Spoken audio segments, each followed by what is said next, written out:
Hello बच्चों, let's read this question. The question says if theta is the angle of intersection of two circles x square plus y square is equals to a square and x minus c का whole square plus y square is equals to b square, then the length of the common chord of two circles is option A AB upon under root of a square plus b square minus 2ab cos theta, option B 2ab upon under root of a square plus b square minus 2ab cos theta, option C 2ab sin theta upon under root of a square plus b square minus 2ab cos theta, option D 2ab cos theta upon under root of a square plus b square minus 2ab cos theta। तो सबसे पहले इस question को solve करने के लिए हम इसका की कंसेप्ट डिस्कस कर लेते हैं।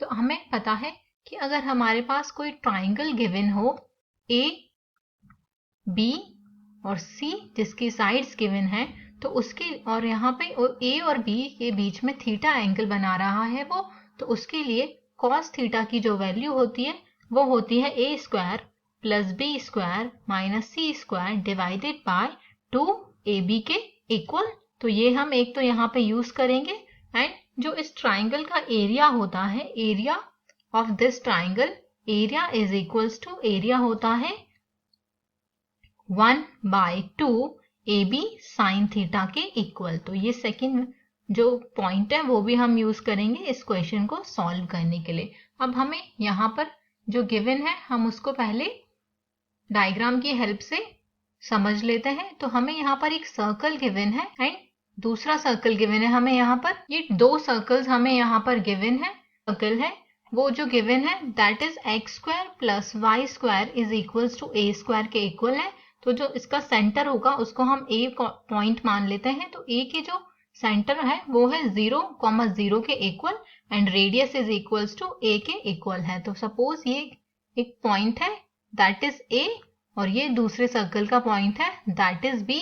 इन दोनों के सेंटर को ज्वाइन कर देते हैं। यहां पर एक एंगल थीटा बना रहा है।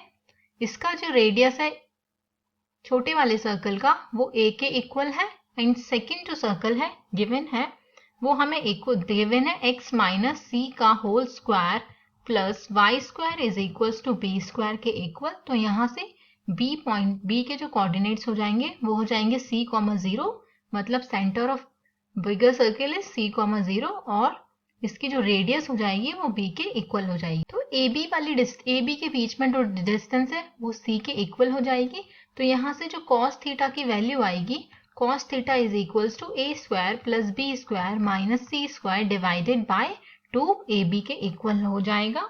तो यहाँ से हम क्या कर सकते हैं, cos 2ab into cos theta कर लेंगे, cross multiply, that is equals to a square plus b square minus c square के इक्वल आ जाएगा। तो यहाँ से हम c की वैल्यू फाइंड आउट करेंगे तो c की वैल्यू आ जाएगी c is equals to under root of a square plus b square minus 2ab cos theta के इक्वल। c की वैल्यू हमारे पास आ गई। अब हमें length of common chord find out करनी है। तो ये जो है कॉमन कॉर्ड होगी इन दोनों के बीच में, तो इसको हम P और Q पॉइंट से डिनोट कर लेते हैं। तो PQ की लेंथ हमें फाइंड आउट करनी है। तो लिख लेते हैं लेंथ ऑफ PQ जो है वो हमें क्वेश्चन में फाइंड आउट करना है। तो यहाँ पे हमारे पास जो ट्राइंगल बना है ट्राइंगल PAB, तो उसका एरिया जो होगा area of triangle PAB will be equal to 1/2 AB sine theta के इक्वल होगा एंड जो एरिया निकालते हैं हम ट्राइंगल का वो इक्वल होता है 1/2 इंटू बेस इंटू हाइट के इक्वल। तो जो ट्राइंगल PAB है उसके लिए यहाँ से सबसे पहले हम 1/2 से 1/2 कैंसिल हो जाएगा।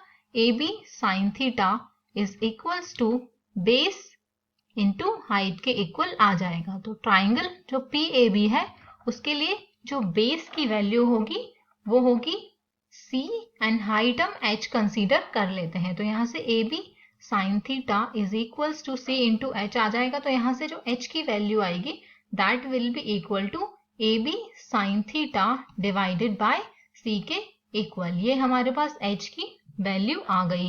अब लेंथ ऑफ कॉर्ड है वो 2H के इक्वल होगी। Length of chord length of chord will be equal to 2h। ये 2h के इक्वल इसलिए होगी क्योंकि सेंटर से जो पास होने वाली लाइन है वो कॉर्ड को हमेशा बाइसेक्ट करती है। तो अगर वो वैल्यू h थी तो कॉर्ड की जो लेंथ होगी वो 2h के इक्वल हो जाएगी। नेक्स्ट स्टेप में हम h की वैल्यू यहाँ पे पुट कर देंगे जो हमने निकाली थी। तो यहाँ से हो जाएगा 2 इंटू एच की जगह पे रखेंगे AB sine theta divided by C।